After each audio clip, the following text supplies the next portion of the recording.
जय हिंद साथियों, कैसे हैं आप सभी। उम्मीद है आप सभी स्वस्थ होंगे और बहुत ही अच्छे से आप लोगों की तैयारी चल रही होगी। मैं नेहा स्वागत करती हूँ आप सभी का आपके अपने परिवार लक्ष्यवर्धी में। साथियों, इस क्लास में हम लोग हिंदी का प्रैक्टिस सेट करते हैं। जो भी क्वेश्चंस पिछले वर्ष किसी न किसी परीक्षा में आए हुए हैं वही क्वेश्चंस इस क्लास में हम लोग डिस्कस करते हैं। आप किसी भी एग्जाम की तैयारी कर रहे हैं जिसमें आपके हिंदी से क्वेश्चंस पूछे जाते हैं, आप सभी के लिए ये क्लास ले सकते हैं। तो साथी, बिना किसी देरी के शुरू करते हैं आज का अपना प्रैक्टिस सेट। आज की क्लास का आपका पहला क्वेश्चन है, निम्न में से वादी का विलोम क्या है। वादी का विलोम बताना है आपको। वादी का विलोम क्या है? आगमन हो जाएगा, सज्जन हो जाएगा, प्रतिवादी या फिर सुपुत्र। बताएंगे कि निम्न में से वादी का विलोम क्या होगा। तो आगमन का विलोम क्या होता है? देखिए, आगमन का हो जाएगा गमन, है ना। सज्जन का दुर्जन। वादी का विलोम होगा आपका प्रतिवादी। ऑप्शन नंबर सी जिसने भी बताया बिल्कुल करेक्ट आंसर है। सुपुत्र का कुपुत्र। क्लियर? चारों ऑप्शन क्लियर हुए।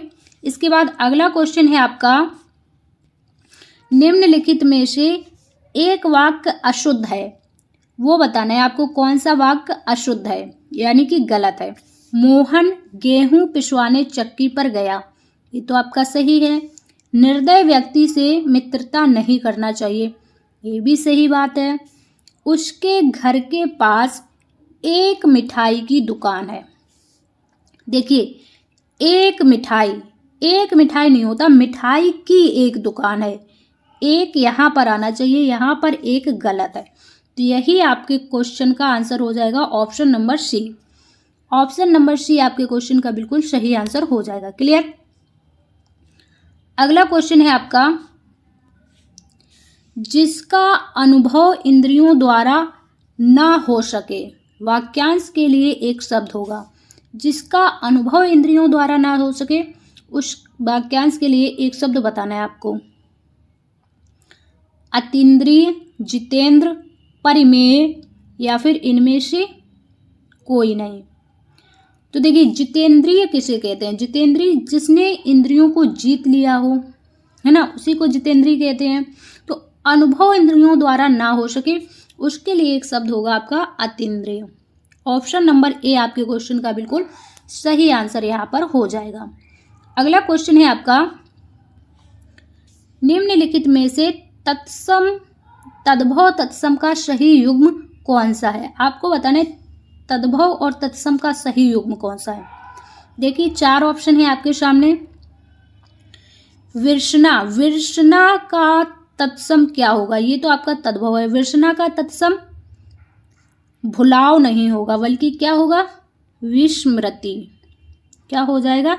विस्मृति हो जाएगा। अगला, गेहूं का जो तत्सम बनेगा गोहूम नहीं होगा, गोधूम होगा। क्या होगा? गोधूम होगा। इसके बाद पनही और पहन। पनही, ये पहन जो है इसका तत्सम बनता है आपका उपानह, है ना। ऑप्शन नंबर 4 बचा, यही आपके क्वेश्चन का बिल्कुल करेक्ट आंसर हो जाएगा, ऑप्शन नंबर डी। क्लियर? अगला क्वेश्चन है आपका, अधोलिखित में से कौन सा शब्द विशेषण नहीं है? यहाँ पर आपको विशेष ध्यान देना है, विशेषण है या नहीं है। इस तरह के क्वेश्चंस में बहुत ज़्यादा गलतियाँ हो जाती हैं। तो देखिए, कौन सा विशेषण नहीं है? हरा पीला, छोटा बड़ा, 2 3, राम लक्ष्मण। तो देखिए, हरा पीला जो सारे कलर होते हैं ये तो आपके विशेषण होते हैं, है ना। छोटा बड़ा आकार बोधक विशेषण, 2 3 गणनावाचक। इसके बाद जो राम और लक्ष्मण है ये आपके विशेषण नहीं है। ये क्या है? ये तो आपकी संज्ञा है ना। किसी का नाम होता है ना, राम लक्ष्मण, और यहाँ पर आपका समास भी हो जाएगा। कौन सा? द्वंद्व समास हो जाएगा। क्लियर? अगला क्वेश्चन है आपका, निम्न में से मीन का समानार्थी शब्द है। आपको बताना है मीन का समानार्थी शब्द। मीन के समानार्थी, मीन का और क्या होता है समानार्थी? मछली भी तो होता है ना। मछली भी तो होता है। बताइए कौन कौन से हो जाएंगे? सिलीमुख, अली, षटपद या फिर झक। तो जिसने भी ऑप्शन नंबर डी बताया है बिल्कुल करेक्ट आंसर है इस क्वेश्चन का ऑप्शन नंबर डी।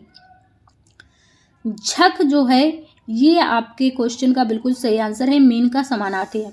बाकी ये तीनों शब्द किसके समानार्थी हैं? ये आपके भौरा के समानार्थी हैं, भौरा। क्लियर? अगला क्वेश्चन है आपका, दूसरे लोक से संबंधित वाक्यांश के लिए एक शब्द है। दूसरे लोक से संबंधित इसके लिए एक शब्द बताना है। अब देखिए, इहलौकिक, इहलौकिक मतलब जो इसी लोक का है। परलोक, परलोक का अर्थ ही होता है कि दूसरा लोक। पारलौकिक, जिसने भी ऑप्शन नंबर सी बताया है करेक्ट आंसर हो जाएगा पारलौकिक। जो दूसरे लोक से संबंधित हो उसे पारलौकिक करते हैं। दूरदर्शी अलग ही शब्द है। क्लियर? अगला क्वेश्चन है आपका, निम्न में से कौन सा विकल्प किरण का पर्यायवाची नहीं है? आपको बताना है कि किरण का पर्यायवाची नहीं है। अंशु, रश्मि, मयूख या फिर प्रकाश। तो जिसने भी ऑप्शन नंबर डी बताया है प्रकाश, बिल्कुल करेक्ट आंसर है। प्रकाश ये आपका इसका पर्यायवाची नहीं है किरण का। फिर किसका है? प्रकाश के और क्या होते हैं? प्रकाश हो गया उजाला, प्रकाश, उजाला, रोशनी, रोशनी, कांति, आलोक, ये सारे शब्द होते हैं प्रकाश के पर्यायवाची, रोशनी के। बाकी ये जो तीनों ही शब्द हैं ये आपके किरण के पर्यायवाची हैं। प्रकाश आपके किरण का पर्यायवाची नहीं होगा। अगला क्वेश्चन है आपका, आग में डैश डालना। उपर्युक्त मुहावरे में रिक्त स्थान की पूर्ति उचित शब्द द्वारा कीजिए। आपको बताना है यहाँ पर कौन सा शब्द आएगा। आग में डैश डालना, आग में क्या डाला जाता है? नमक, तेल, घी, चावल। तो देखिए, आपने कहावत सुनी होगी कि भाई वहाँ पर तो जबरदस्त लड़ाई हो रही थी, बाकी वो भाई साहब आए, उन्होंने और आग में घी डाल दिया, यानी कि भड़का दिया, आग को और तेज कर दिया। तो ऑप्शन नंबर सी, जिसने भी ऑप्शन नंबर सी बताया बिल्कुल करेक्ट आंसर है। आग में घी डालने का काम कर दिया किसने? आपके पड़ोसी ने, रिश्तेदारों ने, है ना? वही करते हैं ना। क्लियर? अगला क्वेश्चन है आपका, निम्न में से शुद्ध शब्द कौन सा है? देखिए, इतने भी इजी क्वेश्चंस आते हैं आपके एग्जाम में, ऐसा नहीं है कि सारे ही क्वेश्चंस हार्ड आते हैं। तो देखिए, बिल्कुल सिंपल सा क्वेश्चन है, जल्दी से आंसर भी आ जाएगा। राम अच्छी लड़की है, राम अच्छी लड़की है।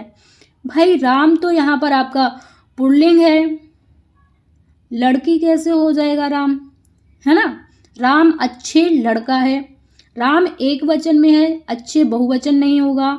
हमारे घर कानपुर में है, हमारे घर नहीं होता, हमारा घर कानपुर में है। या फिर कई सारे घर हैं तो ऐसा होना चाहिए था कि हमारे घर कानपुर में हैं, है नहीं। क्लियर?